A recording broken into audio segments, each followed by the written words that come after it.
Let's go live to our regular on Sky News. He's the member for Herbert, LNP member Phillip Thompson. Phil, appreciate your time. It's been a tough few days. Give us a sense of what the situation is like now there. Yeah, it's been quite tough, Kieran, for the last few days, but I've seen the best of the people of Townsville come together.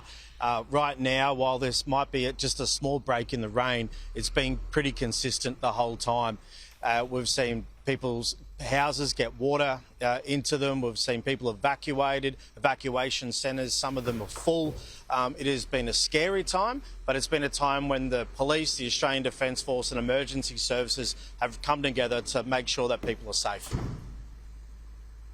I noticed that the Federal Minister thanked you as well for providing feedback to her, which was then used by the authorities. It's good to see that sort of cooperation between political parties at a time of national or natural emergency. You just have to do that, I guess. Yeah, Kieran, to be honest, mate, I don't care how people vote. And when we're in a natural disaster, I don't care if you love the other side, you hate my colour of shirt. I couldn't care less. At the end of the day, we want to keep people safe. We want to make sure they have the best information. And for Townsville to be supported, the Federal Labor Minister needs to know what's happening. I spoke to her every day. I asked her to come to Townsville. She's come to Townsville. We'll be meeting up again soon to go around, and I'll show her some affected areas because for the last few days I've been standing side by side with the Queensland Police Service, the Australian Defence Force, veterans and the community, building sandbag, stopping areas for that water we're going to go into, filling sandbags. Mate, there was a really, really tragic circumstance that happened recently, and we got a solution. There was a lady with cerebral palsy.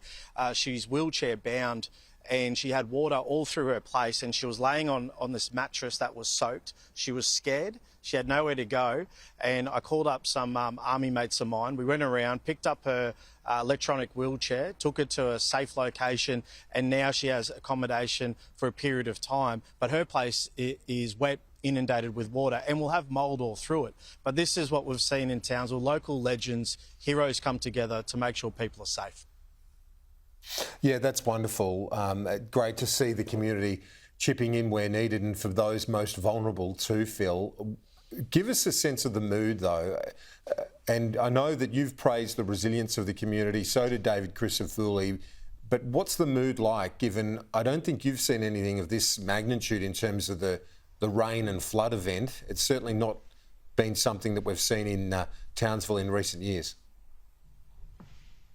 No, it's been a long time, about 6 years since the 2019 flood occurred.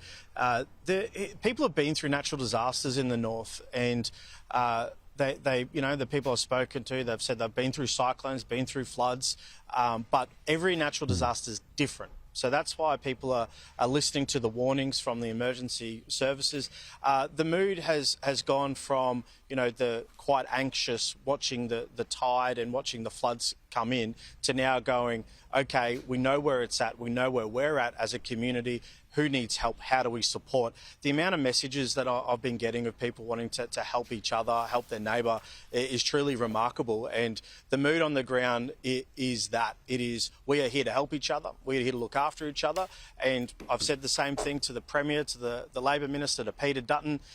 This is where the work happens now, because people's homes and livelihoods have been wrecked, and we need to come together and make sure that we support them through the clean-up, through the recovery, and then post after.